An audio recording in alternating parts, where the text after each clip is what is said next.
बहुत समय पहले की बात है। एक सुंदर और शांत राज्य था। नाम था रतनगरश। यह राज्य हरे भरे जंगलों और चमचमाती नदी के बीच बसा हुआ था।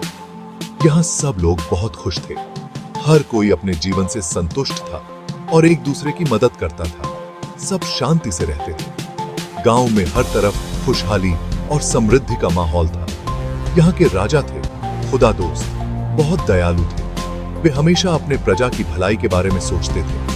अपने लोगों से बहुत प्यार करते थे। वे अक्सर गांवों का दौरा करते और लोगों की समस्याओं को सुनते थे। हमेशा उनकी भलाई चाहते थे। राजा खुदा दोस्त ने कई योजनाएं शुरू की जिससे लोगों का जीवन बेहतर हो सके। न्याय करते थे और सबका ध्यान रखते थे। उनके न्याय के किस्से दूर दूर तक मशहूर थे। राजा खुदा दोस्त के राज में रतनगरश बहुत खुशहाल था। यहाँ की सड़कों पर हमेशा चहल पहल रहती थी। लोग अपने राजा से बहुत प्यार करते थे। वे जानते थे कि उनका राजा हमेशा उनके साथ खड़ा रहेगा। उन्हें पता था कि उनका राजा उनकी रक्षा करेगा। राजा खुदा दोस्त ने हमेशा अपने प्रजा की सुरक्षा को प्राथमिकता दी। रतनगढ़ एक ऐसा राज्य था जहां हर कोई मुस्कुराता था। यहाँ के लोग एक दूसरे के साथ मिलजुल कर रहते थे। यह खुशियों का घर था। रतनगढ़ की खुशहाली और शांति की कहानियां दूर दूर तक फैली हुई थी। राजा खुदा दोस्त के दरबार में एक बहुत समझदार मंत्री थे। नाम था मालनासर। राजा के बहुत करीबी थे। मालनासर का एक बेटा था। नाम था खुशबख्त। बहुत बहादुर और समझदार था। बचपन से ही अपने पिता की तरह बनना चाहता था। हमेशा अपने पिता से युद्ध की कहानियां सुनता था। खुशबख्त ने तलवारबाजी और घुड़सवारी सीखी। वो एक कुशल योद्धा बनना चाहता था। एक दिन एक बुरी खबर आई। पड़ोसी राज्य का राजा शाह बहराम रतनगढ़ पर हमला करने वाला था। शाह बहराम बहुत क्रूर था, बहुत लालची भी था। वो रतनगढ़ पर कब्जा करना चाहता था। ये खबर सुनकर राजा खुदा दोस्त बहुत चिंतित हुए। उन्होंने तुरंत अपने दरबारियों को बुलाया। सारे दरबारी राजा को चिंता में देखकर डर गए। वे जानते थे कि शाह बहराम बहुत शक्तिशाली है। राजा ने कहा, हमें अपनी रक्षा करनी होगी। क्या कोई उपाय है? तभी खुशबख्त ने आगे बढ़कर कहा, महाराज, मैं एक उपाय सुझा सकता हूं।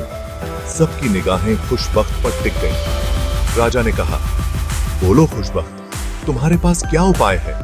खुशबख्त ने कहा, महाराज, हमें शाह बहराम से युद्ध करना होगा, लेकिन हमें चतुराई से लड़ना होगा।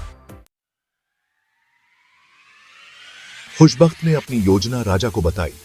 उन्होंने विस्तार से समझाया कि कैसे वे अपने राज्य की रक्षा कर सकते हैं और दुश्मनों को परास्त कर सकते हैं। राजा खुशबख्त की बुद्धिमानी से बहुत प्रभावित हुए। उन्होंने महसूस किया कि खुशबख्त की योजना में गहराई और दूरदर्शिता है। उन्होंने कहा, तुम ठीक कहते हो खुशबख्त, तुम्हारी योजना हमारे राज्य को बचाने में सहायक होगी। हमें अपने राज्य की रक्षा करनी होगी। राजा ने अपने दरबारियों और सेनापतियों को बुलाया और उन्हें खुशबख्त की योजना के बारे में बताया। राजा ने पूरे राज्य में संदेश भिजवाया। उन्होंने अपने दूतों को आदेश दिया कि वे हर गांव और शहर में यह संदेश पहुंचाएं। उन्होंने लोगों से कहा कि वे शाह बहराम से लड़ने के लिए तैयार हो जाएं। बगापू इशेजाता, यह युद्ध उनके अस्तित्व और स्वतंत्रता के लिए महत्वपूर्ण था। लोगों ने राजा का आदेश मान लिया। वे अपने हथियार तैयार करने लगे और युद्ध की तैयारी में जुट गए। वे अपने राज्य से बहुत प्यार करते थे। उनके लिए यह भूमि केवल एक जगह नहीं थी, बल्कि उनकी पहचान और संस्कृति का हिस्सा थी। वे उसे शाह बहराम के हाथों बर्बाद नहीं होने देना चाहते थे। उनके दिलों में अपने राज्य के प्रति अटूट प्रेम और समर्पण था और वे किसी भी कीमत पर उसकी रक्षा करने के लिए तैयार थे। खुशबख्त ने युद्ध की तैयारी शुरू कर दी। वह जानता था कि यह युद्ध उसके जीवन का सबसे महत्वपूर्ण संघर्ष होगा। उसने लोगों को हथियार चलाना सिखाया। तलवारबाजी और तीरंदाजी में निपुणता हासिल करने के लिए उसने अपने सैनिकों को कठोर प्रशिक्षण दिया। उसने उन्हें युद्ध की रणनीति सिखाई। उसने दिन रात मेहनत की। खुशबख्त ने अपने सैनिकों को हर संभव युद्ध कौशल में पारंगत किया। जल्द ही रतनगरेश की एक विशाल सेना तैयार हो गई।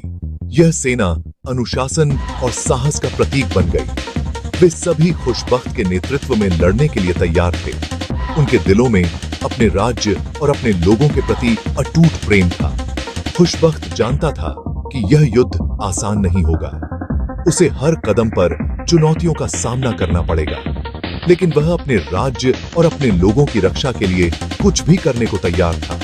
उसकी वीरता और संकल्प ने उसे एक सच्चा नायक बना दिया। खुशबख्त ने अपने सैनिकों को प्रेरित किया और उन्हें विश्वास दिलाया कि वे इस युद्ध में विजयी होंगे। उसकी बातें सुनकर सैनिकों का हौसला और बढ़ गया। युद्ध की तैयारी पूरी हो चुकी थी। अब बस युद्ध के मैदान में उतरने का समय था। खुशबख्त और उसकी सेना ने अपने राज्य की रक्षा के लिए कसम खाई। सिम की सम कम ही। युद्ध का दिन आ गया। दोनों सेनाएं आमने सामने थीं। युद्ध बहुत भयानक और खून खराबे से भरा था। दोनों तरफ से बहुत से सैनिक मारे गए और कई घायल हो गए। खुशबख्त ने बहुत बहादुरी और साहस से लड़ाई लड़ी। उसने अपनी चतुराई और रणनीति से शाह बहराम की सेना को हरा दिया। शाह बहराम हार गया और जान बचाकर भागा। रतनगढ़ की जीत हुई।